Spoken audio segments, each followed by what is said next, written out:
Today is January 11th, 2025, and I want to talk about all of these devastating fires, basically destroying all of LA's prime real estate. And you might ask yourself, like, who's doing this? Like, is this just a natural occurrence? This is just the Santa Ana winds that caused all these fires. I mean, it makes me think of the 1906 earthquake of San Francisco that a lot of people don't realize that it was fire that actually wiped out the city, not the earthquake itself. It's difficult to fathom this kind of destruction in this modern day where we think we're so advanced, and a fire like this shouldn't just be able to mow through houses like that, no problem. So I'm going to show you a video, and before I show it to you, you might assume, oh, I agree with everything this guy in the video is saying. Actually, no, I don't. In fact, you're gonna be surprised how much I disagree with what this guy says. But I want you to watch this because I think this is very important to talk about. Liberal society's gone mad. People have been institutionalized for less. California has been trying for years to destroy Western civilization. Well, this is what it looks like. They finally did it.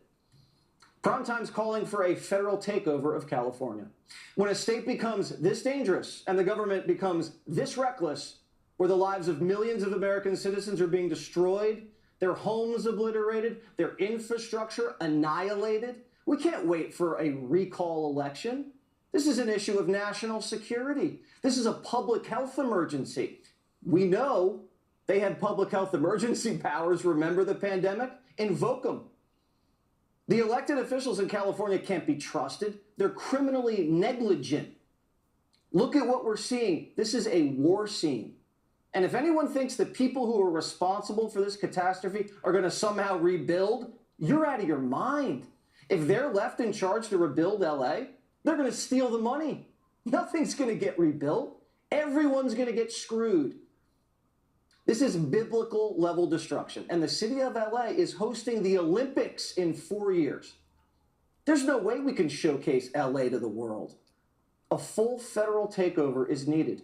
Invoke the Stafford Act. The state's overwhelmed. Martial law might have to be declared. Primetime prays for the poor people of LA and hope we can put out this fire before it's too late. Now, did you hear him say martial law? This guy on Fox actually prescribed martial law. Now, you might recognize this character here. Sorry, I have a little bit of a cold, so you might hear that in my voice. This is my icon, this character. This is a comic book I used to read when I was a teenager. And there's a reason I chose this for my logo. It's not just because I thought it was a cool comic when I was younger, but the idea of martial law, which basically says that there's some type of major catastrophe like 9/11 or this crazy fire. And it is decided by the government that it is in the best interest of the citizens that all laws and the rights of all citizens are temporarily suspended, temporarily in quotes, in order for their own safety, so that the military can come in and bring order back to things. Okay, so you can very quickly realize how, well, this is great if you're like really powerful and evil and you want to cause a disaster on purpose and do it in a way that people can't detect in order to invoke martial law and take over and then do what you want to do what you wanted to do before the catastrophe arrived. The only problem is you just gotta conjure up the problem. So this is part of the problem reaction solution formula, which David Icke is famous for coining the term. You can see someone got a tattoo of him right here, problem reaction solution. So create the problem that causes the reaction that calls for the solution that you wanted to impose from the start. So I think this is the key, in a way, to understanding these fires that occurred in Los Angeles, because they don't make any sense. And this whole arson thing, now you might think, oh, Joe Gilmore, he's going to be the first person to call arson. Well, yes, that's true, but not quite the way that you think. See, the media showed us this one story about a homeless man with a flamethrower busted on suspicion of arson near LA's Kenneth after residents detained him. I believe this happened. There's video of it. You can see the guy running around, but he seems nuts. I mean, you look at his face, and a witness said that he was saying things like, I can't stop, like almost like he's under mind control, okay? But I'm starting to think that this story in particular was put out there deliberately to distract people like me who are going to be looking for arson, okay? These people that do this, these very evil acts, they're not dumb, okay? They think a lot about what they do, and they think about what the public reaction is going to be, and they got to put layers into it to outsmart you, you see? And, if you were listening closely to Jesse Waters' report there, they're going to hold the Olympics in Los Angeles in 4 years. That also happens to be towards the end of Donald Trump's term. Donald Trump's days away from being inaugurated. You don't think these things are a coincidence? The most devastating fires in Los Angeles history, days before Donald Trump's going to be confirmed. I mean, and people might say, oh, well, these are all rich people. These are all millionaires and billionaires that got affected. So, why would the Illuminati want to destroy all them? Well, they eat their own. The Illuminati doesn't take sides. They use certain parties and certain individuals and certain races and certain sexual orientations. They use all of you to get what they want done. They pretend to be your friend, and then as soon as they're done using you, they burn you up and they destroy you. They have no allegiance to anyone but themselves, the elites, that hide all at the top of their pyramid behind a veil that we can't see. And we can only detect what they do from their slug trail.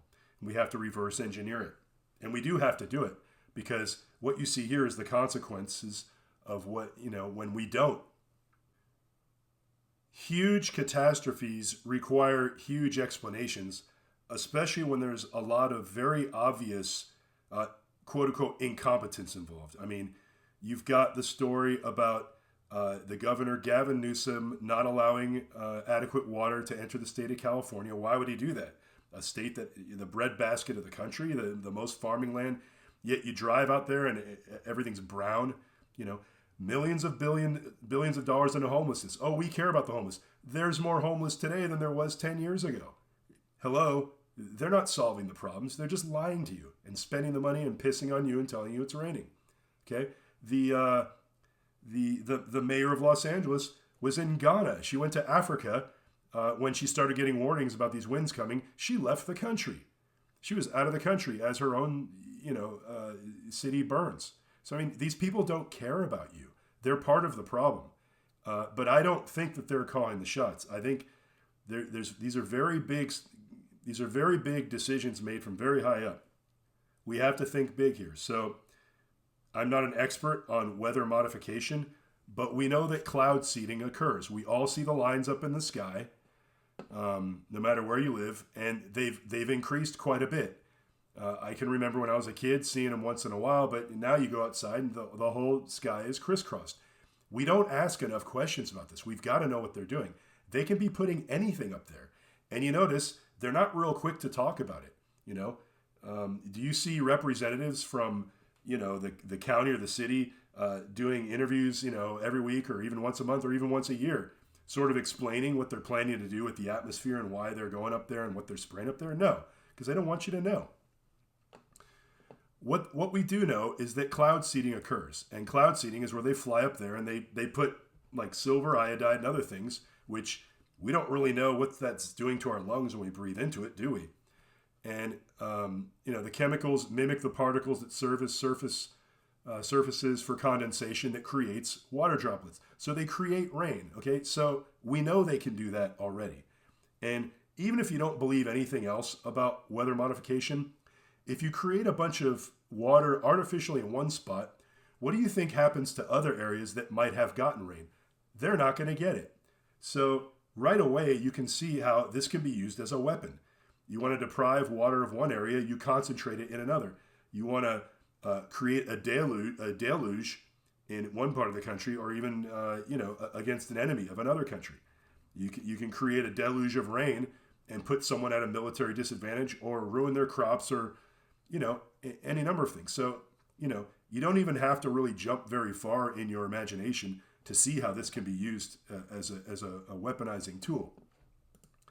Now, HAARP, which stands for the High Frequency Active Auroral Research Program, uses high-power transmitters to study the ionosphere, upper atmosphere, and magnetosphere. And what this is able to do is it heats up the ionosphere, okay, to very high degree, and it causes it to expand. Okay, sounds real safe, doesn't it? I mean, hot and cold fronts interacting seems to be where the most volatile weather occurs, right? You got a really hot front meeting with a cold front. You hear about this a lot. You hear about the jet stream and the southern and northern hemisphere and the Atlantic and the Pacific Oceans. And it doesn't take much of an imagination to think, if I heat up the ionosphere or some other part of the atmosphere a lot, I can cause some kind of event, like a hurricane or something like that, okay? Now, we know they can do this stuff. If they don't talk about it, they can just say, oh, that kind of technology doesn't exist. Show me the article that tells me all about it, And then you show them an article and they go, oh, that's, that's an invalid news source. That's a bunch of bullshit. So they don't have to cop to it. Now let's talk about DEWs, or directed energy weapons. A directed energy weapon is a weapon that uses electromagnetic or particle energy to damage or destroy targets, rather than kinetic energy. DEWs can be used to target a variety of things, including personnel, vehicles, missiles, and optical devices. You think they could target a tree? A dry brush on a hillside, perhaps? Something to think about. DEWs can operate in a number of ways, including ground-based. DEWs can be used to radiate lasers to blind or dazzle satellite sensors. Space-based. DEWs can operate from space. Navy. The U.S. Navy uses DEWs for defense missions and power projection. These DEWs can use high-power microwaves or energy lasers. All right? So you've got this kind of technology. You've got, what's it called? Havana syndrome, which is, it's a real thing where microwaves can be sent out to disorient people and even give them, mental problems or even cause them to die. So, I mean, we know that directed energy weapons exist, the technology to start a fire anywhere, probably on the planet, from outer space. And this is the kind of stuff that would sound like nutso maybe 50 years ago. If I read this to you 50 years ago, you might be like, oh, which science fiction book is this from? Okay, but this is Google here, right? We believe everything Google says, right? So there you go. So we have the ability to intentionally start fires, no problem, from outer space. And who's going to detect it? Nobody. Not you or I. Me sitting here on my computer, I'm going to know when some satellite decides to start a fire randomly. We've got things like HAARP where we know that they're able to heat up the atmosphere and cause weather events of some kind. We know they've got the cloud seeding thing where we know they can cause rain. So all the technology is there to start storms, probably move them around, probably start wind by some combination of cold and hot fronts combining. I don't know how it works, but I mean, you got to be an idiot not to consider these things. I mean, and I use that bold language because look at the consequences of not considering these things. An entire city, entire neighborhoods flattened just like that. And a catastrophe like that demands an answer. And this answer fits pretty well, I'd say. Technology-wise, it seems we have everything there to do that, to start like 5 huge fires right at the same time, just as the wind starts picking up in, the Santa Ana winds, right? And then conveniently, all the fire hydrants are out of water, and because a bunch of them were removed, and water was redirected somewhere else by the governor. See, all these parts work together to point towards an intent to attack California. Okay, this is an act of domestic terrorism, that's what it looks like to me. And of all people, I didn't think Jesse Waters of Fox News would be the one to really open my eyes to that perspective, but it seems he has been. So I would just say pay very close attention to who owns the land that was all burned up and who ends up developing it, who gets the contract and all that, I think that will lead towards your perpetrators right there.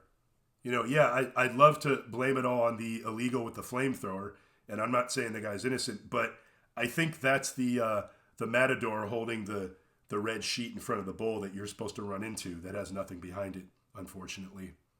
I wanted to do a quick update to my video Off the Cuff episode 3, which you can find in my archives here. It shouldn't be too hard to find. I think it's on the second page. Paul and the Eye of Horus, where I was talking about Paul's right eye and the theory that it's actually false. Well, something I didn't comment upon was the alleged fact that Paul's eyes are green today, but that they used to be brown prior to Paul McCartney's quote-unquote replacement in 1966. And I say quote-unquote and alleged because I don't know for a fact that Paul McCartney was replaced in 1966, but I strongly believe he was. And Sharon Clemens, who put a book out recently on the topic of Paul is dead, she claims that not only were Paul McCartney's eyes brown originally, the real Paul McCartney, but that a lot of newer photos we see these days are actually doctored up to make him look like he has green eyes, even though he had brown eyes. For instance, this picture right here, which you can see, this is from, I think, 1963 or 65. You can see he's very young. And you can see, look, his eyes are a light color, but this person who posted this said, colored by me in Photoshop. So if some regular person can do this good of a job, I thought this was a real color picture before I read that. But this is some person with Photoshop who is able to accomplish this. That's pretty impressive, right? Well, just think what professionals can do. It's very easy to change someone's eye color in Photoshop. Anyway, here's another picture I found. Look at this.